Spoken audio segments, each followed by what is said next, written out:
We all have those busy afternoons where we need to throw together a quick dinner, but we want something that's healthy for our family, or maybe something that will last more than one day when we have an upcoming busy day.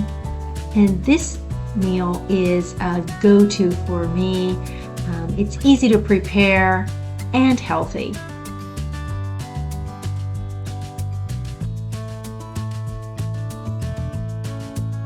I'll grind some hard white wheat to mix together these no leavening flatbreads. They go really well with soup and they're very easy to mix up. 1 1/4 cup of wheat berries will give me the 2 cups of flour I need for the recipe, which will follow.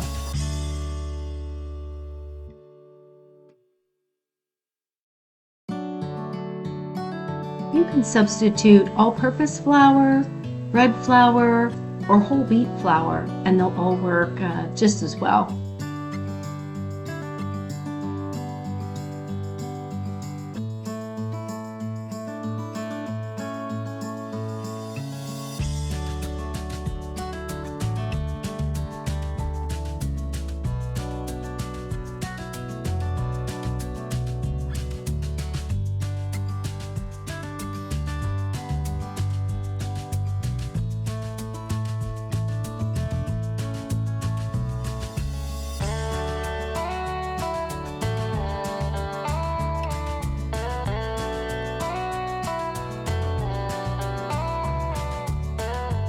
There are a few modifications you can make to the ingredients. For this recipe, I used coconut milk. I was on the Daniel fast at this time, so no dairy products during the Daniel fast and also no leavening. You could also substitute oat milk or almond milk as well. Use spices that complement whatever dish you are making with the flatbread. Today I went with crushed chili, garlic, and salt with a little oregano.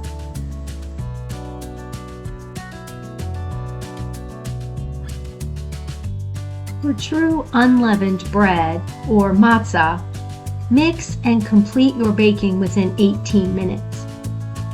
That time frame doesn't allow natural yeast to begin fermenting in the dough.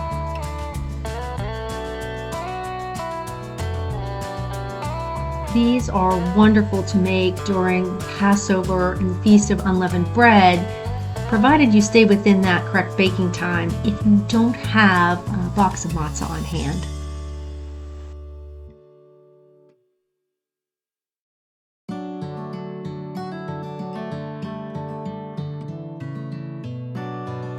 This beautiful dough comes together in one bowl with just a few minutes of mixing, and that makes it a favorite of mine.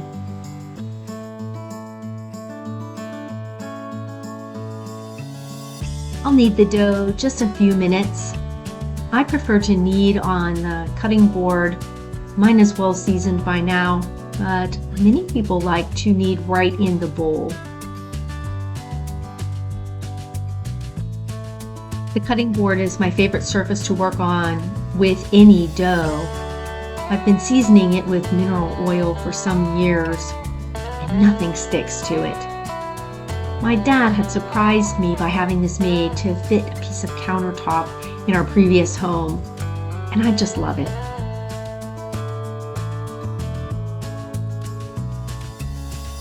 This recipe will roll out into 1 pizza crust size, 4 large tortillas, or 8 individual servings.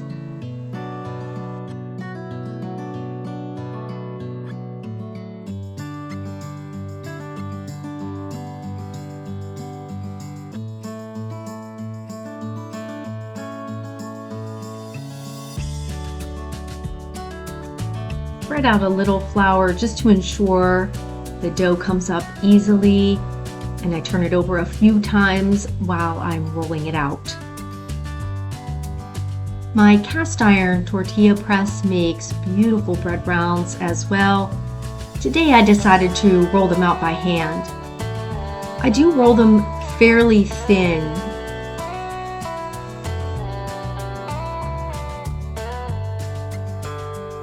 These breads are great all on their own, but our kids growing up would ask me to make cheesy bread. I would drizzle the breads with a little olive oil and some cheese and bake them for about 8 minutes. That was always a favorite after school treat.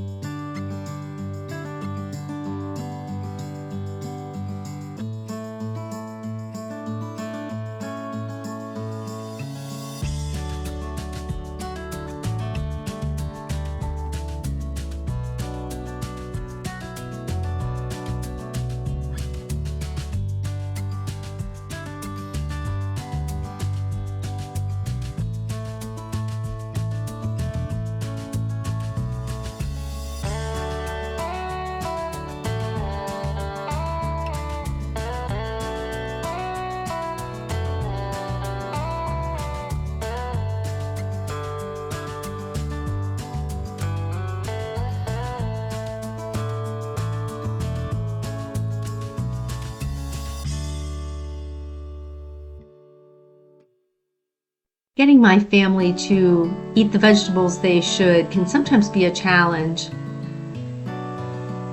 When we had young kids, I would add alphabet noodles to the soup, which made it a hit.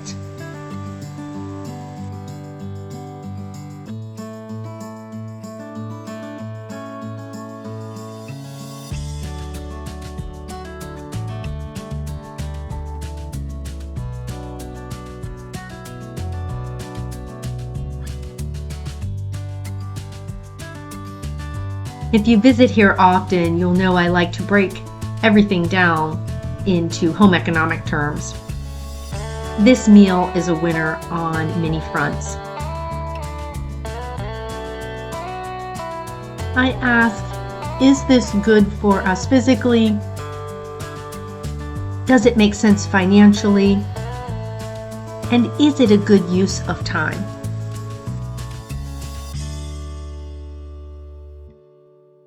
This meal is unprocessed, low calorie, low sugar, and high nutrition.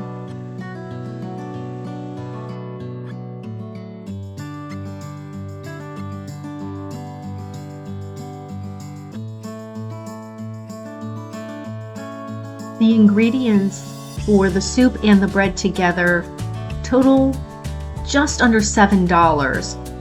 So this meal is really cost effective for a family budget.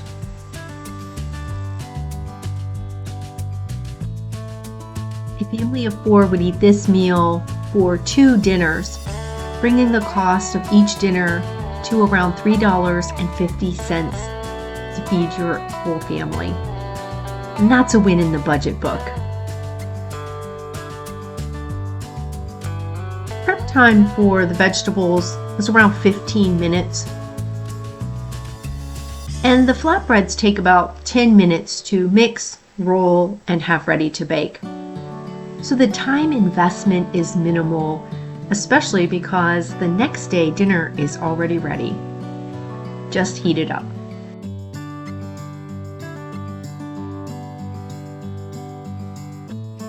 This is a great meal when you know you're going to have a busy evening and won't have a lot of time to spend in the kitchen.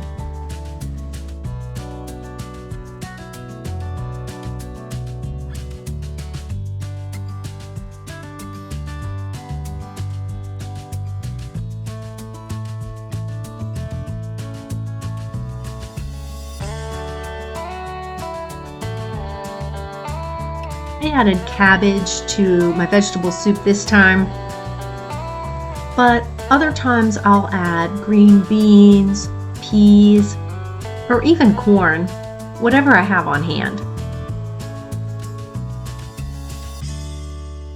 I find that cabbage adds a little spiciness to soups, which I love, so keep that in mind when adding your chili flakes or pepper later on.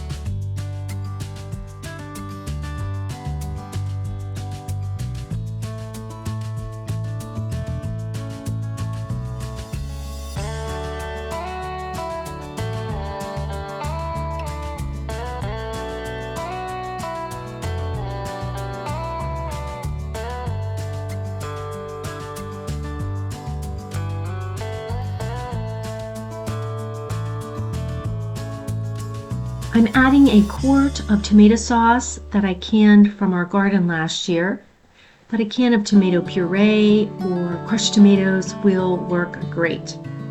I'll add 2 quarts of water as well to make the broth a nice consistency.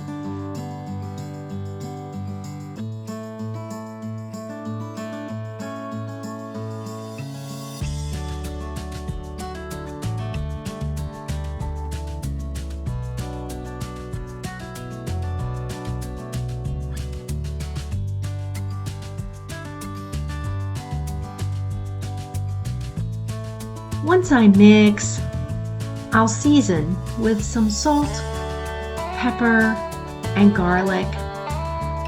Maybe I'll throw in some chili flakes as well.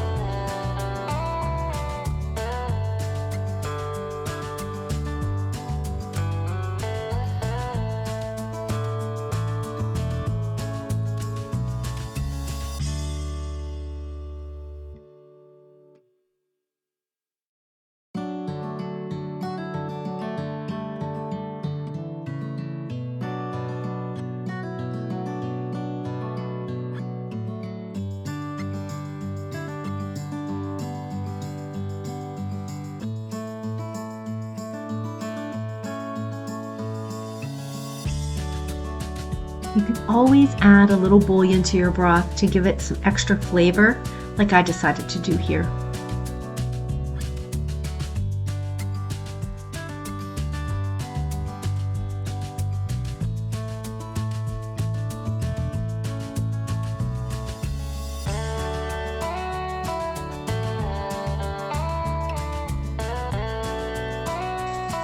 A pretty table setting welcomes everyone to the table and sets dinner time apart as special.